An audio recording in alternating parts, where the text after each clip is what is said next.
Hi there, you're listening to Soonercast, the podcast where you can chat with fascinating filmmakers about their lives, their work, and their favorite films on Sooner. Sooner is a European streaming platform based in Berlin, where you can find exclusive festival highlights and exciting cinema from new generation of filmmakers. Today, we are diving into the raw, rebellious world of Yony Leyser, a filmmaker who blurs the line between fiction and reality with a punk underground aesthetics. Known for his bold storytelling and his radical perspective, Leyser's films explore outsider identities, counterculture and subversion, blending documentary elements with narrative experimentation. From his deep dive into the life of William S. Burroughs to his electrifying portraits of queer and underculture communities in Berlin, Leyser works defines norms and gives a platform to alternative perspectives. Let's get into it. Hi Yony, thanks for making this talk possible. I'm glad it worked out, and I'm happy to have you here. I'm happy that you're happy that I'm here. Sweet. So I'm gonna start quite classic. Yeah. And I'd like to tell me a little bit like how did it turn up to that you became a filmmaker at the end? Well, I guess it was a long time ago, actually. I haven't been asked that question in a really long time. I think when I was a teenager, the world was a different place. I think today, young people that want to connect with others and spread a message become content creators or get involved with social media. But when I was 16, I had a really hard time as a teenager. I knew I was different. I knew I was weird. Growing up queer, kid of an immigrant, single mom in the suburbs of very conformist middle America, I didn't see myself represented anywhere around, and I kind of wanted to be political and artistic. And so my outlet was first theater, and I got into a magnet school for theater. And then I met the media arts kids who were like film and writing, and they were much cooler than the theater kids because the theater kids were just dramatic. So I started hanging out with them and became friends with one of them, and we started shooting little films. And I thought, wow, it's actually really fun to be behind the camera and to tell these stories. And we were shooting kind of like little documentaries, and already then around 16, 17. And I just found it a very powerful medium because you could incorporate photography, writing, acting, documentary. It's not like theater where it goes away after the night. It's not temporal. So, that's how it all started. And when I went to high school with she became quite a famous comic actress called Cecily Strong. She was on Saturday Night Live for a long time, and she was like, hey, there's this great film school I'm going to in Los Angeles. You guys should go. She's like a year older. And so me and my best friend at the time, we went there and studied a year of film there. And we hated it because it was in the suburbs and really boring, and there was nothing to film about. And I eventually transferred, but that's how it all started. Oh, I didn't know. I thought you had lived in New York because since you're, I don't know. I think is it your first film, the William Burroughs, Yeah. The Man Within? Yeah. So I thought you were a New Yorker somehow because of that. Yeah. No, I started that film. I got asked to leave that school, Cal Arts, where I was at, because I made an art piece criticizing the dean of students for a racist incident, and I signed her name on this fake letter, and I blew it up and put it on the walls of an art opening. But it's illegal in the United States to sign someone else's name, even on a piece of art. So she threatened me, and I left the school. And I went to Lawrence, Kansas, where my sister was living, and that's where Burroughs lived. And so I started a documentary about him, and that's how that film came about. Okay. I think I'm going to take this hook and talk about that film. So I watched recently the film, and it quite impressed me because I was someone that wasn't so familiar with the William Burroughs story. And for me, it was quite shocking to know that this person inspired so many people in the US and were a source of inspiration for so much art and other musicians. And so your first contact with them was back then when you were living there after film school then? Yeah, I read Naked Lunch in high school, and I was just shocked in the 1950s that someone was writing about the demi-monde, the subcultures, queer. The first use of that word in that context is the book, William Burroughs' book, which now is a film from Luca Guadagnino.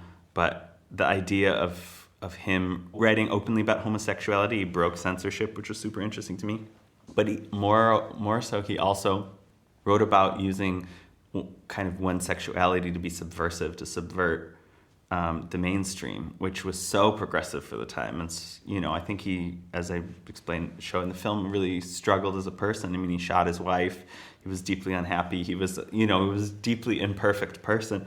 His work was groundbreaking, and we need more of that today, because today a lot of the kind of queer, now that LGBTQ plus people have been accepted, and now with a great backlash against them, but there was a lot of fitting in. And now that we have this fascism rising up around the world, the news of the United States every day, it's really important that we all stand our ground and fight for our rights, because things are getting dark. Yeah, for the ones that doesn't know, we are sitting in Germany right now, and since after the elections in the US and also soon coming up elections in Germany, just a bit of context now for the listeners. Yeah, Trump's been in office for 4 weeks. So, I mean, one thing that struck me knowing that this was one of your first films, and one of the last scenes we see John Waters, the classic independent filmmaker from the US, talking about how Burroughs was actually became a role model for young artists that didn't know that it had a voice, as you say, you were as a kid also had it was political and it was artistic, and he became a role model for many of those people that didn't fit in. And my first thought was since you directed and you produced it, we can see that you engage all of your energies in this project as your first one. So I was quite struck that the statement from John Waters was exactly what I saw the film being made about William Burroughs. So can you tell me a little bit more of your relationship with Burroughs and how Which statement was it? It's in the end of your film. John Waters said that he that art for a message for young artists that didn't fit in, that kind of how William Burroughs became a role model for them to be able to find their voices and break through, and I thought it was super interesting to see that, and I could see you as a young filmmaker also thinking the same and shooting the same film. Yeah, no, I mean, Burroughs and John Waters and a lot of those people, the punk figures in the film, are I think it's important to have rebel role models. We're so afraid in today's society where everyone has a camera and stuff to say the wrong thing, or to either to get canceled or not be able to continue making our work because we're saying the wrong thing, and everybody's worried about their brand and what's my brand and all of these kind of conversations.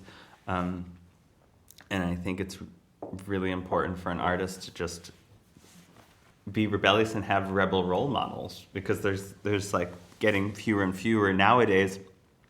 The ones that people see rebellious are these tech bros who are microdosing and going to the right and playing the rebel. They're playing rebellious people have fought against the status quo, and they're claiming to be fighting against the status quo in a right-wing way, and that's not what a rebel is. Rebel is someone who says no to the oppression, to kind of free up and make things more possible for subcultures. Yeah. So lately, we're talking about rebels and inspiration for young artists, but lately, what's been inspiring you lately? On films that you watch, or is it films, or is it another kind of art? What's is moving you the last couple of the last time? I still really like culture, and in Berlin, last 2 nights ago, I was at Gob Squad, this theater collective, and theater Florentina Holzinger, what she's doing, breaking the boundaries, and films. I mean, I think there were a lot of good films. I like Luca Guadagnino. I like what he's doing. I'm really glad that he did Queer. I don't think it was his best film, perfect film, but I really love his exploration of homoeroticism. I mean, I thought Challengers was really good. I thought Substance was really good. I think a lot of the stuff on the streaming platforms, we were talking yesterday about Rotting in the Sun, great film. And so I think all of those kind of films that use humor and have a political message and explore those kind of themes, I'm very inspired by. And I think there's a lot of great music obviously still coming out. And I hope that there's good art coming out. Good art comes out under fascism, so maybe it'll kick people in the butt.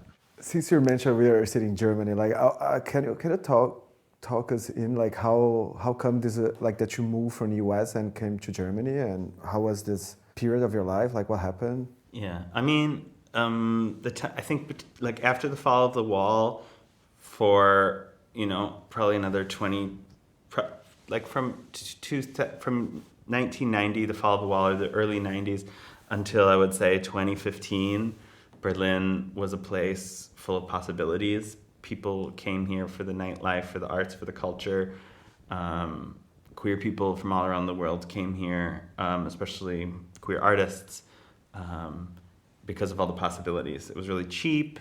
It's a really cheap city in a really rich country, poor city in a rich country. So you had all the benefits of being in a rich country and all the fun of being in a cheap city. This is like queer, and it was very punk, and there's a lot of demonstrations and very political. And for me, it seemed like heaven after living in New York. And I think some of the spirit is still there. Obviously, it's gotten muted quite a bit, but I think young people are still having fun and raving. But I think it's no longer a cheap city. It's no longer, I mean, when I came here, there were still squats. There was, apartments. They would pay you to move into them. It was, everybody was doing whatever they wanted without worrying about money, which was the only place I had been in the world like that. I mean, there were certain cities that you can go to that were in poor countries that you don't have the infrastructure. There was no way then to survive, but there was an infrastructure here. And I came with a passport. My grandparents were German Jews, Holocaust survivors, and so I had a passport before I came. So I was sick of the U.S., and I also saw the direction the U.S. was going in. I left even under Obama when things were not that bad, but I saw America going in that direction, and it was the best decision I made. And yeah. So I've seen, like, lately your professional works, like you were kind of one of an artists, like a director that works a lot shooting documentaries and fiction film, and I really enjoy seeing how filmmakers that propose themselves should shoot both, and we can see like a little bit more of his or hers like approach to her work, like through this two different genres. And I would like to know a little bit how you transit from like shooting fiction and also documentary. I think being working in film or being an artist or however you want to call it is exciting if you try new things. People again, with this kind of idea of brand, you get all these instructions, like this is how you have to behave at the Berlinale.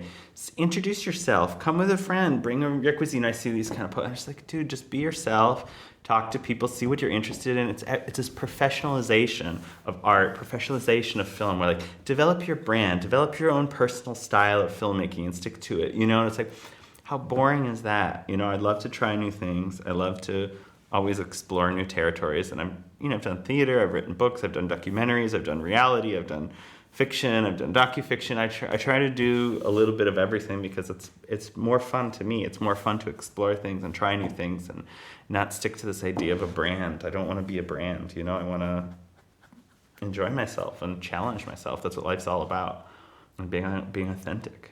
Yeah. So I'm really lucky to have been able to do that under the cultural umbrellas that exist here in Germany. I never did any of my projects with a lot of money, TV maybe is the exception to that, but I always just kind of scraped by and got the very minimum funding that I could, and did the most with it with my community, and that was the most fun way of doing things. And now that I'm an old man, I maybe do things with a little bit more money and more like Auftrag, like commissioned work, but it's also still fun for me. And how you see the difference of the two industries, like the one that the film industry in North America and the ones here, like at least the German one, like how can you trace like a little bit of context of those two industries?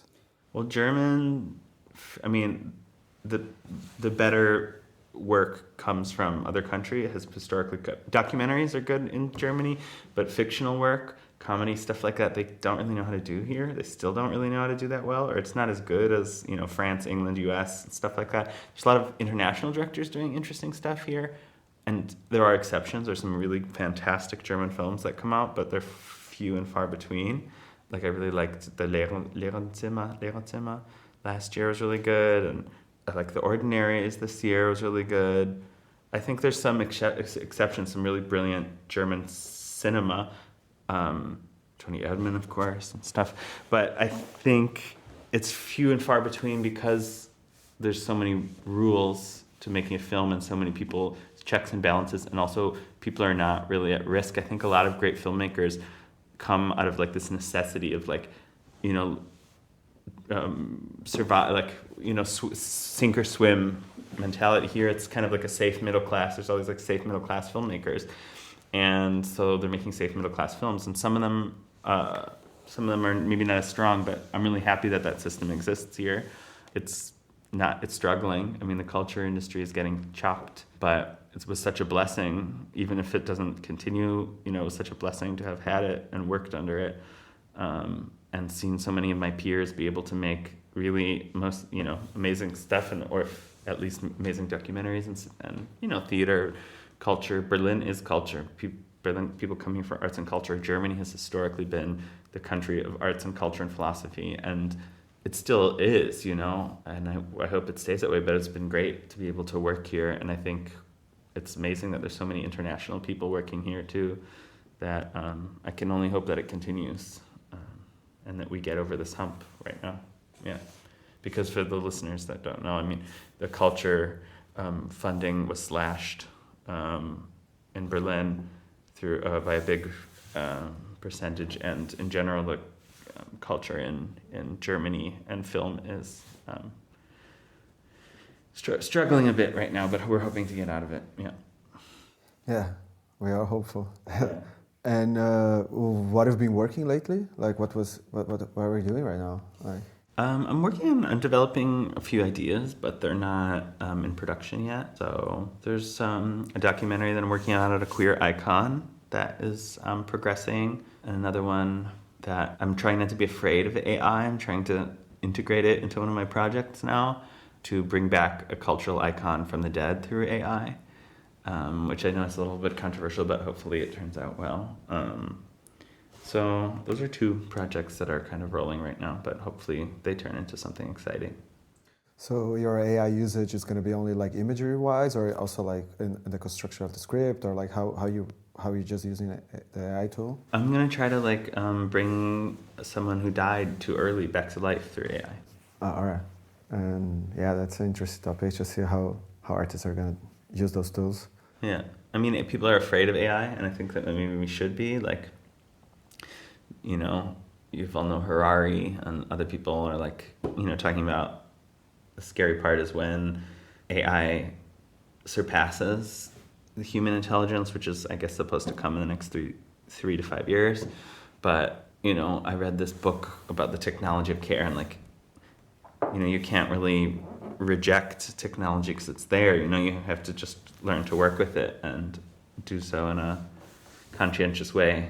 So, yeah, I thought, hey, this person that I want to make this film about is, you know, there's a documentary too that came out, like, I think it's called Eternal Life, about people that loved ones died and they are preserved through AI. So they like talk to their dead lovers, children, parents through this AI bot, and it's like subscription based. So you have to like keep paying to keep your like dead one alive.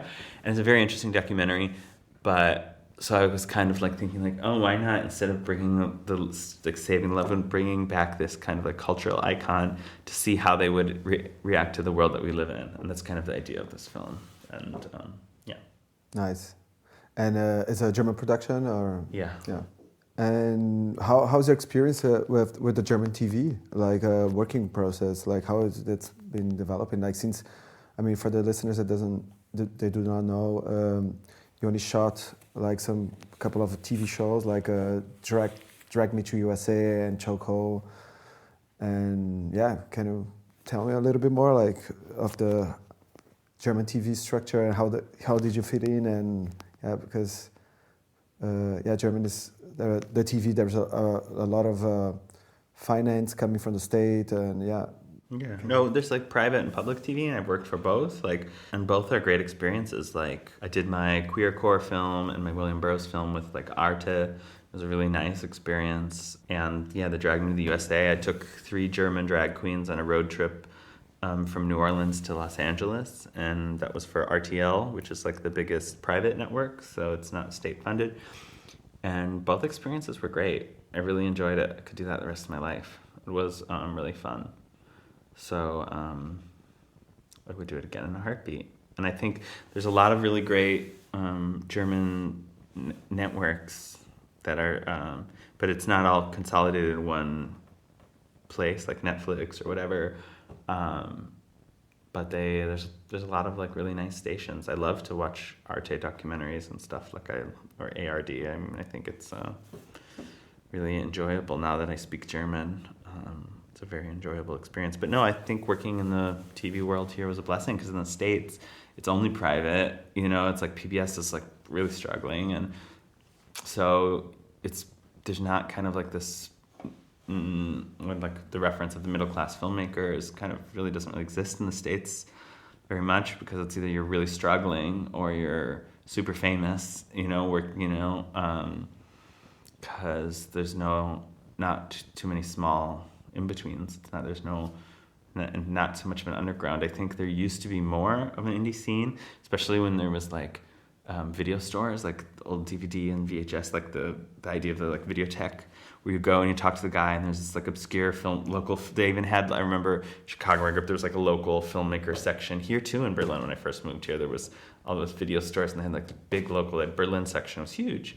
And that's gone, and so it's good you have streamers like, and I mean, I'm not trying to plug Sooner, but it's good you have places like Sooner where you're like can access local films, local work, and don't have to like go to a big conglomerate like streaming service, because that's what it's all about. And I think there's much more of it in Germany that's alive, and in Europe in general, than in the United States right now, unfortunately.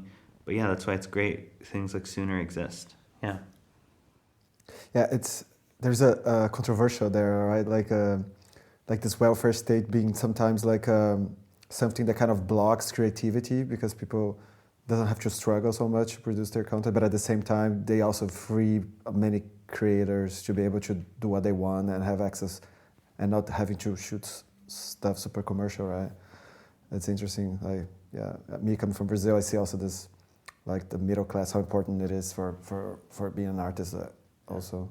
Germany used to be, there's like all these initiatives like Kleines Fernsehspiel from ZDF, like Jim Jarmusch, like all of those kind of indie directors in the States made films here because they were like, they were giving them money to make their films. All these big American indie at the time, the 80s and 90s, were doing co-productions and making their films here because they had money. And even musicians like in Cologne and WDR was like, John Cage moved here because he got a weekly show at WDR and stuff like that.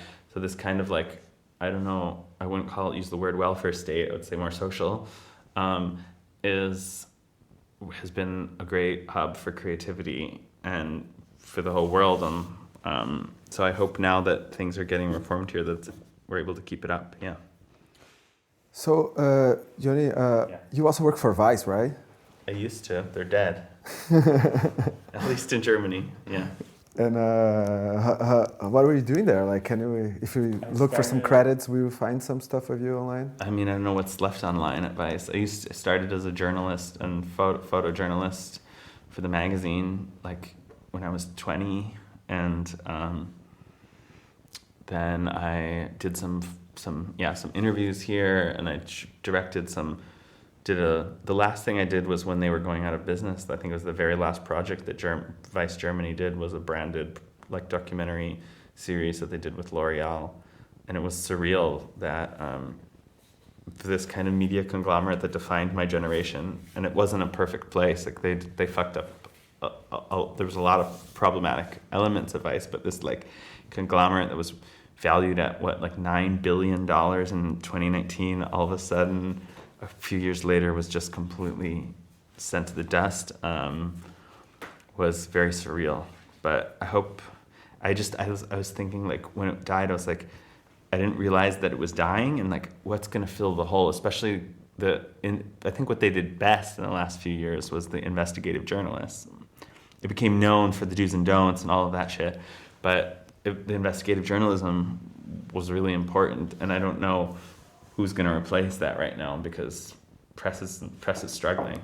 But yeah, Vice defined our generation, and I was happy to be part of it for a while. They did a lot of exploitative things, but they also did a lot of really good investigative journalism. Yeah, this whole business model kind of went down, right? Those journalistic outlets that was like living from ads online, like this kind of everything fell apart. And it was like big groups, and suddenly everything was gone. And there's still some players there, but it's sad, right? Because we could finally see independent journalism going out and thrive. And yeah. So I want to talk about the Desire Set You Free. Mm-hmm. Your feature film. It was your first feature film here in Germany? Fiction, yeah. Yeah. And yeah, for those who don't know, like Desire Set You Free is like a beautiful homage on Berlin queer and underground culture, where you kind of describe a little bit of the scene of Berlin, showing the classic characters and places for the Berlin underground movement. That's why Berlin is known for them. And you brought like many big names in the German subculture, like Nina Hagen, Rosa von Poenhain, and many others. I would like to know how I mean, because I have the feeling that the film is like, it reflects a lot of your gaze on like discovering the city and the cultural life. And I'd like to know, how was it like the process of like coming to a script and creating, because you also plays in the film, you were one of the characters. So I would like to know, how was the process for you of like discovering the city and getting contact with the space and developing, producing like the whole process of the film? Yeah, that was like our script was 7 pages long. It was very short, and it was mostly improvised. We knew what was wanted to happen, but the dialogue was improvised, and we wanted to kind of showcase like Berlin and Berliners. So everyone known from the underground to the famous ones. And we shot in all real locations. We had like 30 locations, like all real bars and clubs and parks and cafes and places people would really hang out, because we understood the gentrification had kind of started, and we wanted to make like an archive a little bit of the city. So it was very improvised, and we decided that I would act in it so I could kind of control the improvisations a little bit. And it was super fun. I was just thinking the other day of one of the scenes we shot with, there was this internet artist that I knew through Vice called Labana Babylon, and she did this like crazy glitter LSD connection ceremony in Golitzer Park, and there were like 2 guys from Russia sitting on the bench, and she like they like covered them naked queer people covered in glitter, going and giving these Russian guys hugs. And I think the guys were on drugs too. They were totally like, their eyes would just come from Berghain, like their eyes were like huge, and they were just like, what the heck is happening here? And we filmed with like a long lens camera, so the cameras were kind of far back, and you couldn't really. And it was a super fun process doing that film. And we did it with like very little budget. We just got like a little tiny bit of money from one of the film funds, and then Kleines Fernsehspiel got involved afterwards to help us finish the film.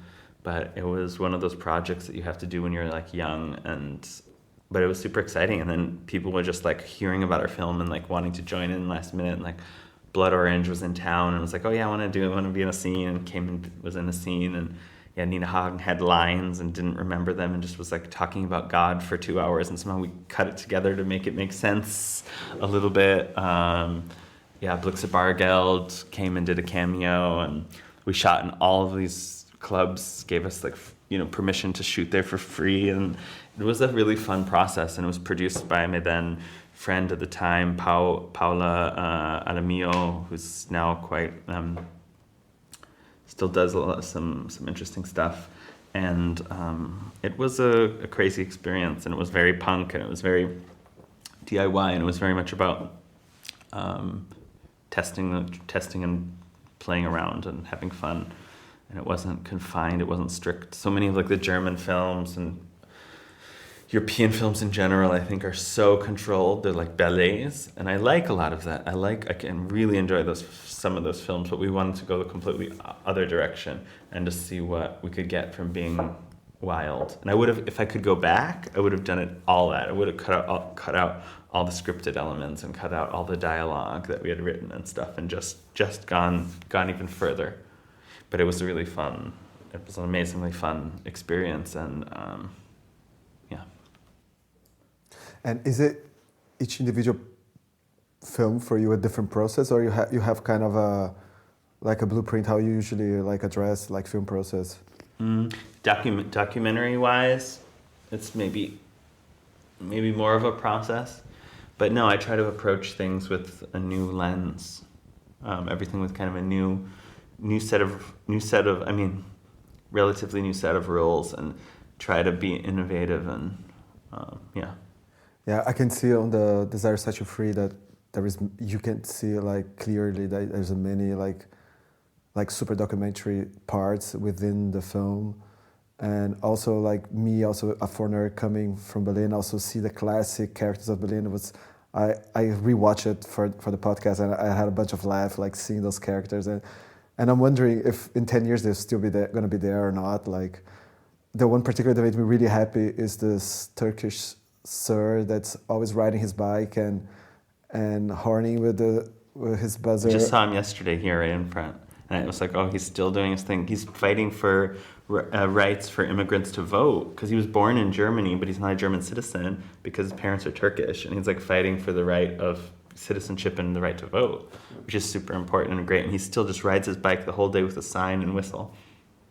Yeah, a shout out to him, because every time I see him, I get goosebumps. Just see him and how he's a super role model for political action. I'm quite shocked that he's still doing that. Yeah, me too.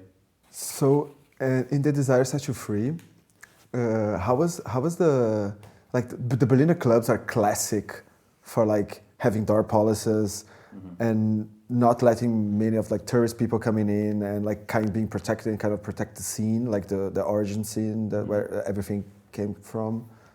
And how was the approach with them? Because I saw you shooting the classic Roses and all those places, and how were they open for the project? How was this? They knew me, and they the people shooting the film were not professional film people. We were all in the underground. We were there every week at the club, so they knew us and they knew me. And we described the film. Hey, we want to document this before it disappears. And by the way, everybody's in it. And then they were sure. Everyone there was the first time I think a lot of those places let anyone shoot film in their play. And About Blank, Roses, all those places, that was the first time they let people shoot there. And it was great. It was fun.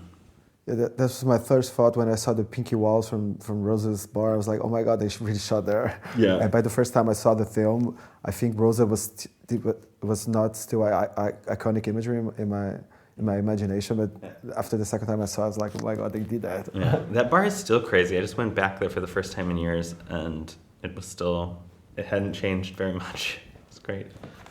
I would like us to talk now about your punk roots and your punk influences, because I even though you approach in some of your films this thematics.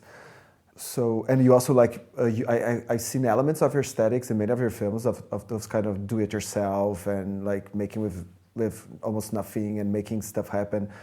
And I see still on your TV shows it's kind of a fingerprint of your work. Could you describe me a little bit how is the relationship with the movement and also this in film this hotter punk in films is something that punk is is always intertwined with the industry and with more production, and how you kind of confront those two genders, let's call it genders now, but those two aesthetics. Mm-hmm. Yeah, punk is something, punk will never die. It's funny, so many subcultures come and go, but punk is basically, for me, it's a mentality. It's a saying fuck you to the status quo and doing things yourself. And I think the rebelliousness of the punk mentality is still such an useful and fun way to make art. I never saw punk. I was hanging out with punks when I was younger and stuff like that. I didn't play in a band, but I loved a lot of the punk filmmakers, like the Cinema of Transgression, Richard Kern, and Lydia Lunch, and all of them. And the idea of just like going out with a Super 8 camera and making crazy with your friends and making crazy weird projects. And I always wanted to use that in my work. So I think the raw way of showing something is super interesting, especially within a documentary, rather than the really controlled method. And I think the controlled method is so used, especially in European filmmaking, that it's the director takes themselves as this all-knowing conductor, trying to control every little note. And I do think those films are interesting, but I think there's so much room for the wild and unexpected elements that come when you're just being free and having fun, to be honest. So that's why I love the punk way of working, and I still do. And I did some really clean, like that TV show is really clean. I can do some really clean and pretty work, but there's still this kind of like pushing, this kind of like leaving room for the unexpected and leaving room for the wild and unknown, and not trying to plan and control every little element.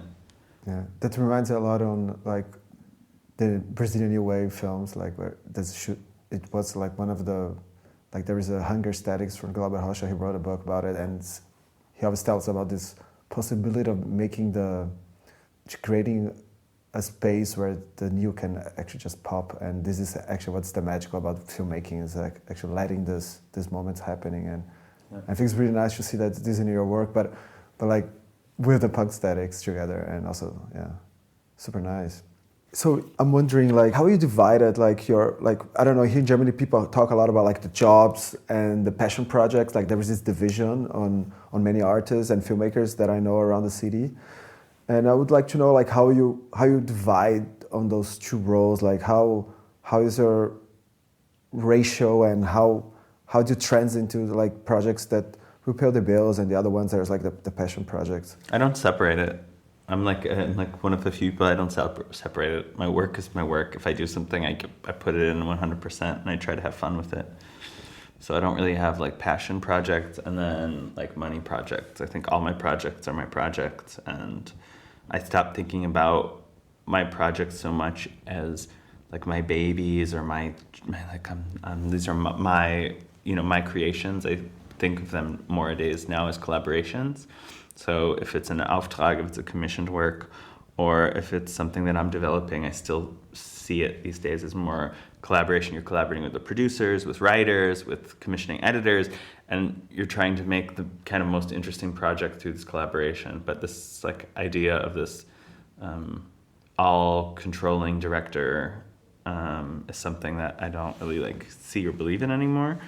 But yeah, I don't really view things like that. I don't think I don't know, for me it's not a fun way to work, to like, because I have projects that I really want to make and that I develop, and they're my ideas, and then I have other things that I'm hired to do. So hopefully, we're always trying to get more, and I enjoy both the process of both.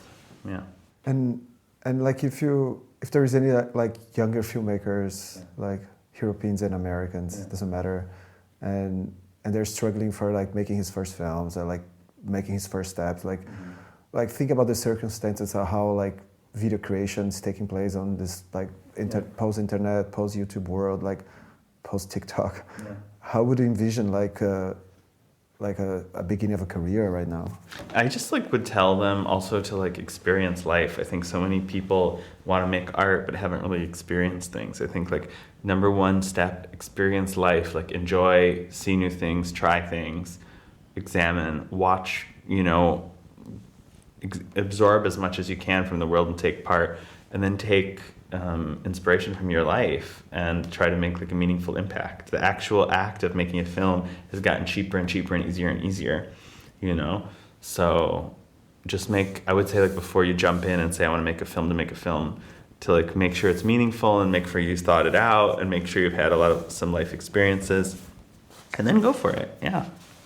Yeah, I think that's a nice way of wrapping up. Thank you. Thank you, Rodrigo. And that's a wrap. Yony Leyser, Desire Set You Free is available to stream on Sooner. along with a variety of curated films that we've carefully chosen for you.